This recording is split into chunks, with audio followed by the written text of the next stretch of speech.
Hello students, in the last lecture we were discussing about Raoult's law. Our next topic is also based on Raoult's law and the name of the topic is classification of solutions on the basis of Raoult's law. So students, solutions are classified into two categories on the basis of Raoult's law. First category is ideal solution and second category is non-ideal solution. What do you mean by ideal solution? Ideal solution उस solution को बोला जाता है which follow Raoult's law under all the conditions of temperature and concentration. For example हम एक solution prepare कर रहे हैं A और B इन दो कंपोनेंट्स को मिक्स करके A सॉल्यूट है B सॉल्वेंट है और ये दोनों ही लिक्विड स्टेट में मिक्स किए गए हैं. इनके मिक्सिंग से जो सॉल्यूशन बनेगा इस सॉल्यूशन के अंदर अगर A इस इक्वेशन को फॉलो करता है चाहे कोई भी टेम्परेचर हो या कोई भी कंसंट्रेशन हो और B इस इक्वेशन को फॉलो करता है चाहे कोई भी टेम्परेचर हो या कोई भी कंसंट्रेशन हो तो ये सॉल्यूशन कहलाएगी ideal solution. So you have to follow these two equations at any temperature और any concentration. If these equations are followed, then your solution is called an ideal solution. Now let us see what is a non-ideal solution. So as the definition says, the solution which do not follow Raoult's law at all conditions of temperature and concentration is called a non-ideal solution. For example, same solution जो हमने prepare किया यहाँ पर, अगर इस solution के अंदर A इस इक्वेशन को फॉलो करता है, मतलब ये वाली इक्वेशन फॉलो नहीं हो रही सभी टेम्परेचर और कंसंट्रेशंस पे और B जो है उसके केस में भी ये इक्वेशन वायोलेट हो गई, ये इक्वल टू नहीं आ रहा, तो ये सॉल्यूशन जो है वो कहलाती है non ideal solution. So this is the difference.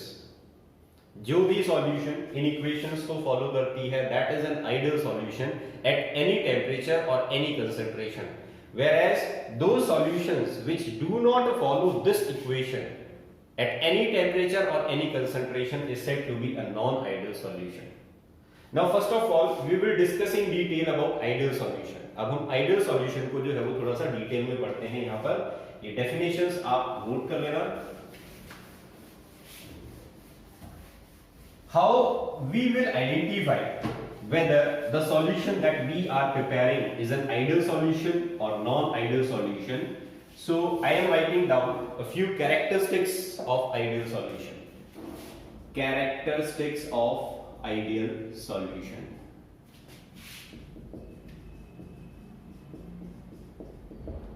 There are two characteristics of ideal solution. First characteristics is delta H of mixing is equal to 0. Now what is the meaning of delta H of mixing? Delta H means change in enthalpy, or you can simply say that heat change during the formation of solution is called delta H of mixing. हमने पिछले lecture में ये पढ़ा था ज्यादातर solutions जो हम बनाते हैं डेली लाइफ में या तो ये एक्सोथर्मिक होती हैं या फिर एंडोथर्मिक होती है, लेकिन आइडियल सॉल्यूशन जब भी बनाई जाएगी ना तो हीट रिलीज होगी ना हीट एब्जॉर्ब होगी. So if delta H of mixing is equal to 0 it means that no change in heat take place during formation of solution, or we can say that the solution is neither exothermic nor endothermic. तो ये मतलब हुआ इस पहली characteristic का. तो आप कोई भी अगर ऐसी सॉल्यूशन बनाते हो जिसके अंदर आपको कोई भी हीट चेंज दिखाई नहीं देता ना हीट एब्जॉर्ब होती है, ना हीट रिलीज होती है, तो वो सॉल्यूशन जो है वो आइडियल सॉल्यूशन हो सकती है। इसके बाद आते हैं सेकंड कैरेक्टरिस्टिक्स पे। Second characteristic says that delta V of mixing is equal to 0। Now what is the meaning of this delta V? Delta V means change in volume. सो यहां पर चेंज इन वॉल्यूम का क्या मतलब है? Ideal solution जो हम बनाएंगे उसके अंदर चेंज इन वॉल्यूम का क्या मतलब है? इसका मतलब हम समझते हैं इस एग्जांपल से। सपोज हम एक सॉल्यूशन बना रहे हैं, इस सॉल्यूशन के अंदर A सॉल्यूट है और B सॉल्वेंट है, ये दोनों ही लिक्विड स्टेट में लिए गए हैं। A जो था इसकी वॉल्यूम हमने डाली 40 ml और B जो है इसकी वॉल्यूम हमने ली है 100 ml। B ज्यादा अमाउंट में है, तो सॉल्यूशन जब बनेगी, सॉल्यूशन की वॉल्यूम एग्जैक्ट 140 ml देखने को मिलेगी। There is no change in even 1 milliliter। 1 millilitre का भी चेंज दिखाई नहीं देगा आपको, एग्जैक्ट आपको 140 ml मिलेगा। तो इसका मतलब क्या हुआ? आपने जो सॉल्यूट और सॉल्वेंट लिए थे इनकी टोटल वॉल्यूम और जो आपको सॉल्यूशन मिल रही है इसकी टोटल वॉल्यूम, इन दोनों का डिफरेंस होता है delta V। So I can write down volume of component and volume of solution. So Vs minus Vc is our delta V। ये मतलब है इस डेल्टा V का। तो आइडियल सॉल्यूशन जब भी बनाई जाएगी, आपको सॉल्यूशन की वॉल्यूम और कंपोनेंट्स की टोटल वॉल्यूम में कोई डिफरेंस नहीं मिलेगा। ये मतलब है इस सेकंड कैरेक्टरिस्टिक का। तो अब हम यहां पर लिख सकते हैं there is no change in the volume of components of the solution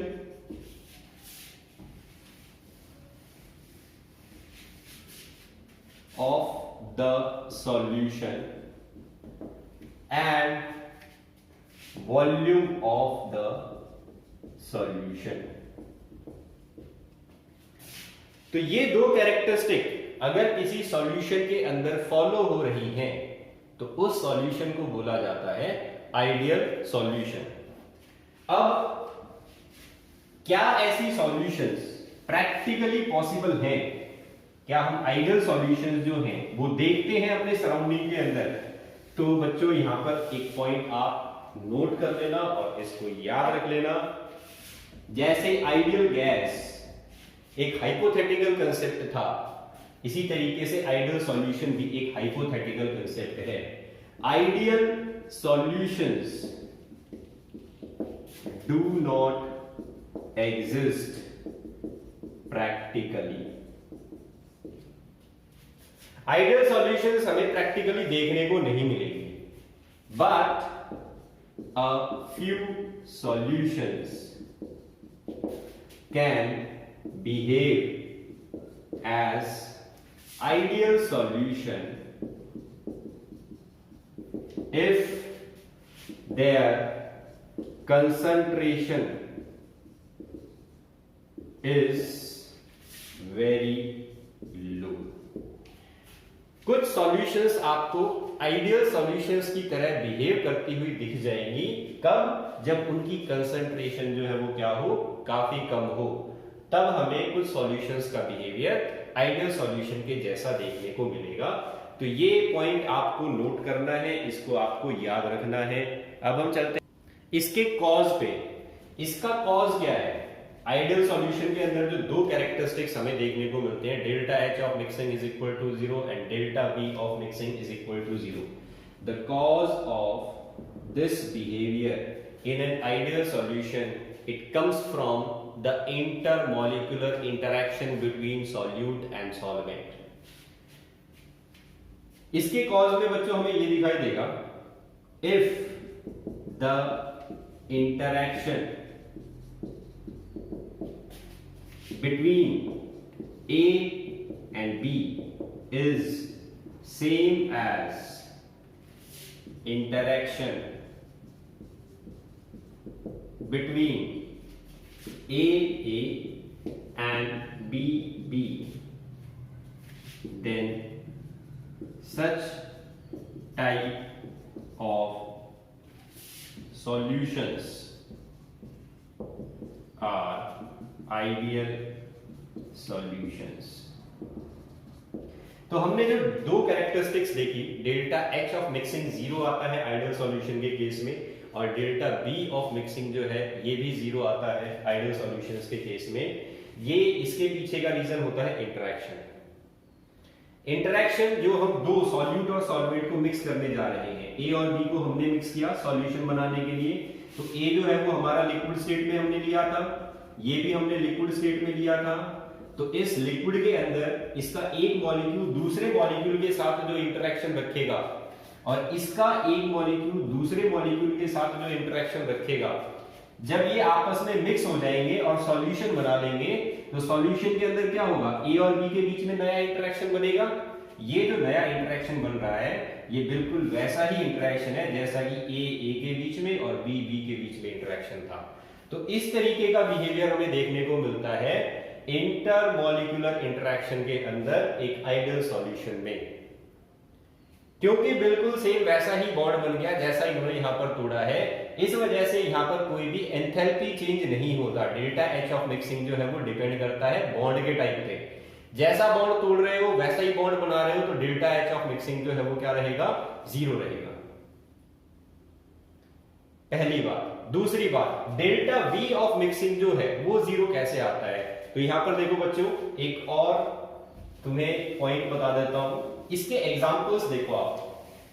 ideal solution जो बनाते हैं हमने बोला कि प्रैक्टिकली ऐसी सॉल्यूशंस पॉसिबल नहीं है, लेकिन कुछ सॉल्यूशंस वेरी लो कंसंट्रेशन पर आइडियल सॉल्यूशन की तरह बिहेव कर सकती हैं। तो ये कौन सी सॉल्यूशंस होती हैं जो ऐसा बिहेवियर शो कर देती हैं वेरी लो कंसंट्रेशन पे? इसके जब आप एग्जांपल देखोगे तो एग्जांपल में आपको ऐसे मॉलिक्यूल्स मिलेंगे, बेंजीन सॉल्यूट, टॉल्यूइन सॉल्वेंट। अब बच्चों बेंजीन का फॉर्मूला क्या होता है, C6H6, ऐसे बना सकते हैं हम इसको, और टॉल्यूइन का फॉर्मूला क्या होता है, C6H5CH3। ये मॉलिक्यूल और ये मॉलिक्यूल, इन दोनों की नेचर सिमिलर होगी, हाइड्रोकार्बन है, और दोनों के मॉलिक्यूल में ज्यादा डिफरेंस भी नहीं है, एक कार्बन एटम का डिफरेंस है। तो इनका मॉलिक्यूलर मास जो है उसमें ज्यादा चेंज नहीं आएगा, इनकी मॉलिक्यूलर वॉल्यूम में ज्यादा चेंज नहीं आएगा, इनके नेचर में ज्यादा चेंज नहीं आएगा, और इसी वजह से जब इनको मिक्स करोगे तो डेल्टा वी ऑफ मिक्सिंग में भी कोई चेंज नहीं आएगा, क्योंकि जैसा ये दूसरे बेंजीन के साथ इंटरेक्ट करता है वैसे ही टॉल्यूइन का मॉलिक्यूल बिल्कुल उसी तरीके के इंटरेक्शन को शो करता है यहां पर टॉल्यूइन के दूसरे मॉलिक्यूल के साथ। तो इनके इंटरेक्शन में कोई चेंज आता ही नहीं। तो क्योंकि नेचर सेम है, इस वजह से यहां पर हमें क्या देखने को मिलता है, delta H of mixing is equal to zero. और delta B of mixing zero कैसे हो गया, इसकी मॉलिक्यूलर वॉल्यूम और इसकी मॉलिक्यूलर वॉल्यूम में भी ज्यादा डिफरेंस नहीं है। तो मॉलिक्यूलर वॉल्यूम में जब ज्यादा डिफरेंस नहीं आएगा तो इस वजह से इनके मिक्स होने के बाद जो सॉल्यूशन बनेगी उस सॉल्यूशन की वॉल्यूम में भी हमें कोई मेजर चेंज दिखाई नहीं देगा। तो ये आप पॉइंट्स याद रख लेना आइडियल सॉल्यूशन के लिए। एक बार क्वेश्चन आया आईआईटी के एग्जाम में, 4 ऑप्शंस दिए गए थे और आपसे पूछा गया ये बताओ इनमें से कौन सा सॉल्यूशन आइडियल सॉल्यूशन बना सकता है। तो एक एग्जांपल तो मैंने ये लिखा हुआ है, और कुछ एग्जांपल्स हम देख लेते हैं आइडियल सॉल्यूशन के जो हमें देखने को मिलते हैं। Hexane plus heptane. हेक्सेन का फॉर्मूला क्या होता है बच्चों, C6H14। हेप्टेन का फॉर्मूला C7H16। तो यहां पर भी ज्यादा मेजर डिफरेंस नहीं है, एक कार्बन एटम का ही डिफरेंस है चेन के अंदर। ये भी हाइड्रोकार्बन है सैचुरेटेड, ये भी सैचुरेटेड हाइड्रोकार्बन है, दोनों की मॉलिक्यूलर वॉल्यूम में भी ज्यादा बड़ा डिफरेंस नहीं होगा और इनके नेचर में भी डिफरेंस नहीं होगा, तो ये भी आइडियल सॉल्यूशन बना लेंगे। इसके बाद एक और एग्जांपल देख लेते हैं, ethyl bromide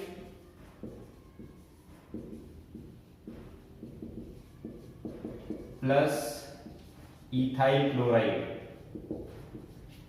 ethyl bromide C2H5Br। Ethyl chloride C2H5Cl। तो यहाँ पर भी क्या है, हाइड्रोकार्बन चेन सेम है और दोनों ही क्या है, हेलोजन के एटम लगा रखे हैं, तो इनका नेचर भी सेम होगा, ये मॉलिक्यूल भी पोलर होगा, ये मॉलिक्यूल भी पोलर होगा, नेचर सेम है, मॉलिक्यूलर वॉल्यूम में भी ज्यादा डिफरेंस नहीं है, तो ये भी आइडियल सॉल्यूशन बना सकता है। एक और एग्जांपल देख लेते हैं यहां पर, क्लोरोबेंजीन प्लस ब्रोमोबेंजीन। क्लोरोबेंजीन में बेंजीन के ऊपर क्लोरीन का डेरिवेटिव, ऐसे ही ब्रोमोबेंजीन के अंदर बेंजीन के ऊपर ब्रोमीन डेरिवेटिव, तो इनकी भी नेचर सिमिलर हो गई और इनके मॉलिक्यूलर वॉल्यूम में भी कुछ ज्यादा बड़ा डिफरेंस नहीं आएगा, तो ये भी एग्जांपल हो जाएगा एक आइडियल सॉल्यूशन का। तो ये कुछ एग्जांपल्स हो गए और एक एग्जांपल से आप एक आइडिया लगा सकते हो कि अगर हमसे क्वेश्चन पूछा जाए कि इनमें से चार ऑप्शंस में से कौन सा आइडियल सॉल्यूशन बनाएगा, तो हमें ऐसे केमिकल्स को सेलेक्ट करना है जिनके फॉर्मूले में ज्यादा डिफरेंस ना है, ज्यादा से ज्यादा एक कार्बन एटम का डिफरेंस देखने को मिल रहा हो या फिर सिमिलर एटम लगा हो जिसकी नेचर सेम होती है, तो जैसे क्लोरीन और ब्रोमीन लगा है। तो आई होप आइडियल सॉल्यूशन जो है इसको आप इजीली आइडेंटिफाई कर लेंगे नाम से या उसके फॉर्मूला को देखकर। अब हम आ जाते हैं हमारे नेक्स्ट कैटेगरी पे, that is non ideal solution. Non ideal solution, जैसा कि हमने डेफिनेशन में देखा था, these are the solution which do not follow Raoult's law, they are called non ideal solution. तो यहां पर जो कैरेक्टरिस्टिक्स हमें दिखाई देंगी वो आइडियल सॉल्यूशन से जस्ट क्या होंगी, ऑपोजिट होंगी। क्या कैरेक्टरिस्टिक्स हमें देखने को मिलती है, delta H of mixing is not equal to 0 in such type of solution. और जैसा कि हमें पता है delta H of mixing is the heat change taking place during the formation of solution. तो ये अगर 0 नहीं है तो इसकी कोई वैल्यू आएगी, आइदर इट में बी ग्रेटर देन 0 और इट में be less than 0। Greater than 0 जाएगा तो पॉजिटिव हो जाएगा, लेस देन 0 जाएगा तो नेगेटिव हो जाएगा। तो ये पहली कंडीशन हो गई। अगर डेल्टा H ग्रेटर देन 0 है, पॉजिटिव है, इसका मतलब क्या हुआ, हीट इज एब्सॉर्ब्ड। और ऐसे सॉल्यूशंस को हम क्या बोलते हैं, they are called endothermic solutions. जिन सॉल्यूशंस को बनाते टाइम हीट एब्सॉर्ब होती है, they are called endothermic solutions. दूसरी, डेल्टा H नेगेटिव कब होता है, जब हीट इज इवॉल्व, और जब हीट इवॉल्व होती है किसी सॉल्यूशन को बनाते time, they are called exothermic solution. तो अब हम यहां पर क्या लिख सकते हैं, during formation of non-ideal solution, heat is either evolved or absorbed, and such type of solutions are called non-ideal solution. Example, हम डेली लाइफ में ऐसी बहुत सारी सॉल्यूशंस देखते हैं जो इस कैटेगरी में लाई करती हैं। For example, sugar and water, salt plus water etcetera. Second category या सेकेंड कैरेक्टरिस्टिक्स जो है, delta V of mixing is not equal to 0। तो यहां पर डेल्टा V ऑफ मिक्सिंग अगर 0 नहीं है तो ये पॉजिटिव हो सकता है या फिर ये नेगेटिव हो सकता है। और जैसा कि मैंने आपको एक फॉर्मूला बताया था, delta V of mixing is actually V of solution, volume of solution minus volume of component. This is the formula of delta V। अगर पॉजिटिव वैल्यू आ रही है इसका मतलब सॉल्यूशन की वॉल्यूम कंपोनेंट से ज्यादा आएगी, और अगर नेगेटिव वैल्यू आ रही है इसका मतलब सॉल्यूशन की वॉल्यूम कंपोनेंट से कम आएगी। तो यहां पर हम लिख सकते हैं सेकंड पॉइंट में, during formation of non ideal solution there is a volume change taking place। तो ऐसी सॉल्यूशंस प्रैक्टिकली हम ज्यादा देखते हैं जो इन दो कंडीशंस को फॉलो करती है। तो यहां पर जो हमने नोट किया था वहां पर पॉइंट आइडियल सॉल्यूशन के केस में, that practically such type of solutions are not observed. यहां पर क्या आ जाएगा, practically we observe such type of solutions in our daily life. So we observe such type of solutions practically। तो ये हो गया नॉन आइडियल सॉल्यूशन। अब ये जो नॉन आइडियल सॉल्यूशंस हैं इनको हम दो कैटेगरी में डिवाइड करते हैं further on the basis of value of their delta H and delta we. इसीलिए मैंने वहां पर एग्जांपल तुम्हें नहीं बताया। Non-ideal solutions are further classified into two categories. First category is solution showing positive deviation, and the second category is solution showing negative deviation. ये positive और negative deviation क्या है ये मैं अभी आपको समझाऊंगा। पहले आप ये classification समझ लीजिए on the basis of delta H and delta V. Any non-ideal solution for which the value of delta H and delta V it comes out to be greater than 0, means positive value is coming, then such type of solutions they fall under this category. Whereas if there is a non-ideal solution for which delta H of mixing and delta V of mixing is less than 0, means negative value is coming for such type of solutions, then they fall under this category, the solutions which show negative deviation. ये दो category हमने बनाई on the basis of value of delta H and delta V. तो ये solution endothermic solutions बनाएगी। Why endothermic solutions? Because the delta H is positive और delta H positive होता है तो हीट एब्जॉर्ब होती है, हीट एब्जॉर्ब। यहां पर क्या है, delta H is less than 0 मतलब डेल्टा एच नेगेटिव आएगा, डेल्टा एच नेगेटिव आता है then such type of solutions are called exothermic solutions. और एक्सोथर्मिक सॉल्यूशन में क्या होगा, हीट इज released।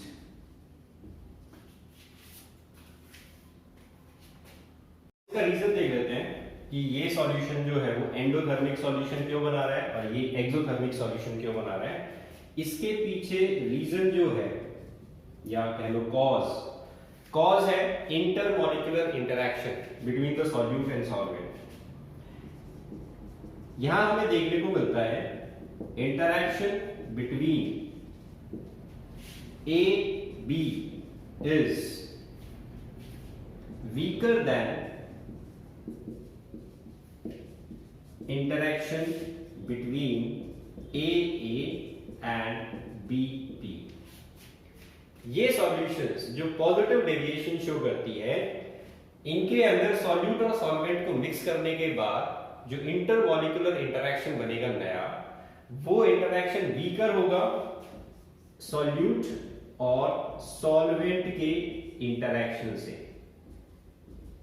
तो क्योंकि नया इंटरैक्शन वीक बना तो यहां पर हीट रिलीज नहीं हो पाती बल्कि हीट सप्लाई करनी पड़ती है। तो इस तरह की सॉल्यूशंस एंडोथर्मिक सॉल्यूशंस कहलाती हैं। जबकि इस केस में क्या हो जाएगा, क्योंकि हीट रिलीज हो रही है और हीट रिलीज कब होती है, जब एक स्टेबल बॉन्ड, एक नया बॉन्ड जो बन रहा हो वो ज्यादा स्ट्रांग हो। तो यहां पर हम देखते हैं interaction between A B is stronger than interaction between A and B. तो क्योंकि स्ट्रॉन्ग बॉन्ड बनता है इस वजह से यहां पर हीट रिलीज होती है और इसी वजह से ये सॉल्यूशन जो है वो एक्सोथर्मिक सॉल्यूशन है। जबकि यहां पर एक वीकर बॉन्ड बन रहा था ए और बी के बीच में और ये वीकर बॉन्ड जो है वो स्टेबल नहीं बनाता ज्यादा इस सॉल्यूशन को, इसी वजह से यहां पर हमें हीट सप्लाई करनी पड़ती है। That is solution formed is endothermic solution. अब देखो इस इंटरैक्शन का सीधा इफेक्ट पड़ता है राउल्ट्स लॉ के अंदर जो हमने कंडीशन पढ़ी थी उस पे। सबसे पहले हम इस सॉल्यूशन को यहां पर स्टडी करते हैं कि राउल्ट लॉ की कंडीशन इस केस में क्यों नहीं फॉलो होती। ये हमारे पास सॉल्यूशन है, इसके अंदर हमने ए और बी कंपोनेंट्स को मिक्स किया था। तो इस ए और बी कंपोनेंट के पार्टिकल्स या मॉलिक्यूल्स सरफेस पे प्रेजेंट होंगे, लेकिन इनके पार्टिकल्स के बीच में जो इंटरेक्शन है वो क्या है, पहले से वीकर है। तो पहले जो ए के पार्टिकल थे वो आपस में जो फोर्स, जो इंटरेक्शन शो कर रहे थे, और बी के पार्टिकल्स आपस में जो इंटरेक्शन शो कर रहे थे, नया इंटरेक्शन जो बना वो इन दोनों से वीकर है। तो ये दोनों एक दूसरे को यहां पर ज्यादा देर तक होल्ड नहीं कर पाएंगे, और इस वजह से ये जल्दी क्या हो जाएंगे, इवेपोरेट हो जाएंगे। Due to the weaker interaction the rate of evaporation in this solution is higher. और क्योंकि यहां पर रेट ऑफ इवेपोरेशन ज्यादा होता है, इस वजह से आपको राउल्ट्स लॉ में जो आपने कंडीशन लिखी थी वो यहां पर क्या देखने को मिलती है, PA is greater than XA into P not A। Raoult law ने बोला था कि इसके बराबर होता है PA, लेकिन यहां पर हमें क्या देखने को मिलता है, A का प्रेशर ऊपर वेपर फेज में ज्यादा होता है देन एक्सपेक्टेड। राउल्ट्स लॉ से जो हमने एक्सपेक्टेशन लगा रखी थी वो यहां पर फुलफिल होती हुई नहीं दिखती, बल्कि प्रेशर उससे ज्यादा मिलता है। ऐसे ही बी का वेपर प्रेशर जो है वो भी अकॉर्डिंग टू राउल्ट्स लॉ नहीं आता, बल्कि उससे ज्यादा आता है। तो इस वजह से the solution which show positive deviation, इनके केस में वेपर प्रेशर भी बढ़ जाता है। और अब इस केस में क्या होगा, the solutions which are showing negative deviation, क्योंकि यहां पर इंटरेक्शन जो है ए और बी के बीच में वो पहले से ज्यादा स्ट्रांग हो गया। तो इस वजह से जब हम इसकी सॉल्यूशन के अंदर वेपर प्रेशर मेजर करेंगे ए और बी का, तो यहां हमें वेपर प्रेशर जो है वो कम मिलेगा। ए और ए के बीच में जो इंटरेक्शन था वो यहां पर क्या था, वीक था, लेकिन जो नया इंटरेक्शन बन रहा है ए और बी के बीच में वो ज्यादा स्ट्रॉन्ग है। स्ट्रॉन्ग इंटरेक्शन होगा तो ये मॉलिक्यूल इसको नहीं जाने देगा वेपर फेज में, और ये मॉलिक्यूल इसको नहीं जाने देगा वेपर फेज में, क्योंकि इनके बीच में बॉन्डिंग जो है वो अच्छी है।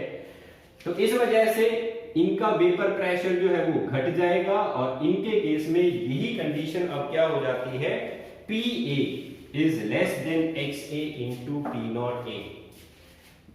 PA is less than XA into P naught A and PB is also less than XB into P naught B। ये इंपॉर्टेंट रिजल्ट है बच्चों, इसको अगर समझ लोगे तो प्रैक्टिकली अप्लाई कर पाओगे। जिन चीजों को मिक्स करने के बाद उनके पार्टिकल्स के बीच में इंटरेक्शन वीकर होता है वो जल्दी इवेपोरेट हो जाते हैं, और ऐसे लिक्विड्स को हमें ज्यादा टाइम नहीं लगता बॉईल करने में, बहुत जल्दी बॉईल हो जाती हैं ये चीजें। लेकिन कोई सॉल्यूशन अगर तुम बना रहे हो और उस सॉल्यूशन को बनाने के बाद जब उसको तुम बॉईल करते हो, तो बॉईल करने में अगर तुम्हें ज्यादा टाइम लगा तो समझ जाना वहां पर पार्टिकल्स के बीच में इंटरेक्शन जो था वो स्ट्रॉन्गर बना था। जब पार्टिकल्स के बीच में इंटरेक्शन स्ट्रॉन्ग होता है तो हमें ज्यादा टाइम लगता है सॉल्यूशंस को बॉईल करने में, और जब पार्टिकल्स के बीच में इंटरेक्शन वीक होता है तो सॉल्यूशंस जल्दी बॉईल हो जाती हैं। ये प्रैक्टिकल एप्लीकेशन है इन दोनों टॉपिक्स का। तो जैसा कि हमने यहाँ पर पॉजिटिव डेविएशन देखा था, तो प्रेशर जो है वो बढ़ गया, यहाँ पर बढ़ गया, इस वजह से पॉजिटिव डेविएशन आसानी से याद रख पाओगे, ये भी बढ़ जाता है। यहाँ नेगेटिव डेविएशन था तो प्रेशर जो था वो एक्सपेक्टेड से कम हो जाता है, इस वजह से इसको नेगेटिव डेविएशन में हम याद कर सकते हैं। तो ये हो गया राउल्ट्स लॉ जो है वो नेगेटिव नॉन आइडियल सॉल्यूशन के केस में किस तरीके से हमें रिजल्ट देता है for solution showing positive deviation and for negative deviation. अब इन्हीं रिजल्ट को हम ग्राफ के फॉर्म में यहाँ पर प्लॉट कर लेते हैं, जो अभी हमने पढ़े कि वेपर प्रेशर जो है वो कंपोनेंट्स का किस तरीके से चेंज होता है इन दोनों सॉल्यूशंस में। तो पॉजिटिव डेविएशन में वेपर प्रेशर कंपोनेंट्स का बढ़ जाता है, जबकि नेगेटिव डेविएशन के अंदर वेपर प्रेशर कंपोनेंट्स का क्या हो जाता है, कम हो जाता है। देखो बच्चों यहाँ पर ग्राफ कैसा बनेगा।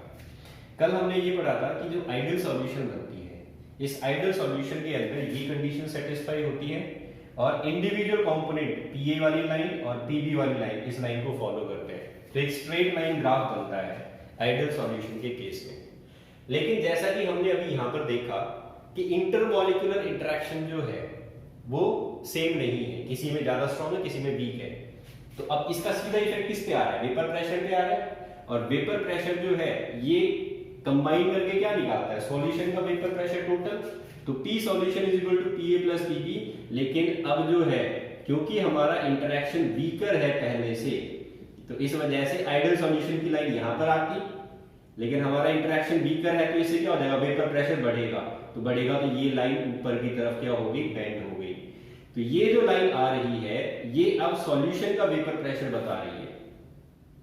ऐसे ही अगर मैं इंडिविजुअल ए कंपोनेंट का निकालूं तो ए कंपोनेंट का इस लाइन पे लाई कर रहा था, अब ये लाइन क्या हो जाएगी? ये लाइन भी ऊपर की तरफ बेंड हो जाएगी, क्योंकि वेपर प्रेशर ए का भी क्या हो गया? बढ़ गया। राउट लॉ से जो एक्सपेक्ट किया था उसके जितना नहीं आ रहा, बल्कि उससे ज्यादा वेपर प्रेशर आ रहा है। और बी कंपोनेंट जो है इसका भी वेपर प्रेशर जो है वो बढ़ जाएगा, क्योंकि इंटरमॉलिक्यूलर फोर्स कैसा हो गया? वीक हो गया। तो ये इफेक्ट पड़ा सीधा सीधा इंटरमॉलिक्यूलर फोर्सेस का इस ग्राफ के ऊपर, जो आइडियल सॉल्यूशन के केस में ऐसा था। अब इस पे देख लेते हैं इफेक्ट। यहां पर इंटरेक्शन जो है वो स्ट्रॉन्गर है पहले से, तो वेपर प्रेशर कम हो जाएगा। तो हमने एक्सपेक्ट तो किया था इतना, इस डॉटेड लाइन पे जो आइडियल सॉल्यूशन का आना चाहिए उतना, लेकिन हमें वेपर प्रेशर देखने को मिल रहा है कम, तो लाइन नीचे की तरफ बेंड हो गई। ऐसे ही इंडिविजुअल प्रेशर ए कंपोनेंट का जो है उसकी लाइन भी नीचे की तरफ बेंड हो गई, और बी कंपोनेंट जो है इसकी लाइन भी नीचे की तरफ बेंड हो गई, due to the intermolecular interaction. ये चेंज ग्राफ के अंदर आया इंटरमॉलिक्यूलर इंटरेक्शन की वजह से।